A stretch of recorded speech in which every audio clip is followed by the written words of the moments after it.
कलमा तक नहीं आता, मुसलमान का बच्चा है, कलमा नहीं पढ़ना जानता। दो चार आदमी दावत के काम से एक बूढ़े मियाँ के दरवाजे पे गए, सलाम दुआ हुई, बूढ़े मियाँ दरवाजे में बैठे हुए थे।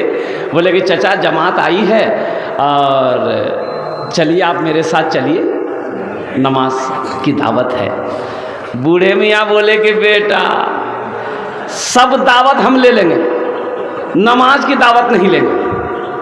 बोले का है? बोले इसलिए कि बेटा हम जब भी नमाज पढ़ते मेरे घर में कुछ ना कुछ हो जाता है, इसलिए हम नमाज नहीं पढ़ते। बोला ऐसा नहीं सोचिए, चलिए ये गलत सोचना है। बोला नहीं हम नहीं जाएंगे, हम तजर्बाकार हैं।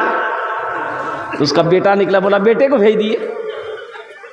बोला कि नहीं बेटा भी जाएगा तो फिर कुछ ना कुछ हो जाएगा। बोला कुछ नहीं होगा, दिमाग से निकालिए, बेटा को भेजिए। तो बेटा को पढ़ के ले गए, लोग चले गए, बस्ती घूमे, ऐशा की नमाज पढ़े, लोगों ने जमातियों ने खाना खिला दिया। बोला बेटा नौजवान अरे सुबह घर क्या जाइए, अभी घर क्या जाएगा, सो जाओ, सुबह कल फजर पढ़ के चले जाना। नौजवान मस्जिद में सो गया।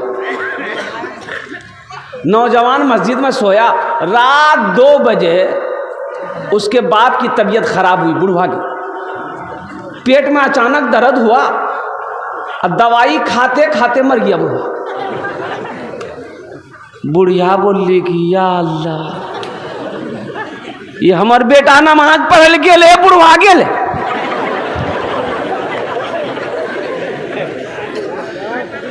एक आदमी को दौड़ा दौड़ा के भेजा, मस्जिद से निकाल के ले आओ भाई, मेरा बेटा को लेकर के आओ।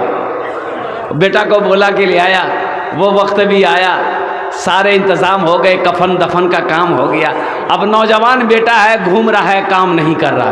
बाप मर गया, जो घर का सहारा था, बाप चला गया। माँ बेवा हो गई, माँ परेशान हो गई। अब माँ दूसरे के यहाँ काम करके लाती थी और अब खुद भी खाती थी, नौजवान बेटा को भी खिलाती थी। तो एक दिन माँ ने कही कि बेटा तुम्हारे रहते हुए हम काम करें, अच्छा लगता है तुमको? तुम नौजवान हो, तुम मेहनत मजदूरी करो, हमको आराम दो। तो बेटा बोला कि नहीं हमरा से काम नहीं है, तो तहे करे। कुछ दिन माँ करी। एक दिन माँ बोली कि देखो बेटा अब बर्दाश्त से बाहर है, हम तुमको कमा के नहीं खिला सकते हैं, अब तुम अपना सोच लो। तो ये लड़का बोला कि ओ हम अपना सोच लेंगे। नमाज पढ़ने गए, बाबा चला गया ना, अब फिर लोटा उठाएंगे हम।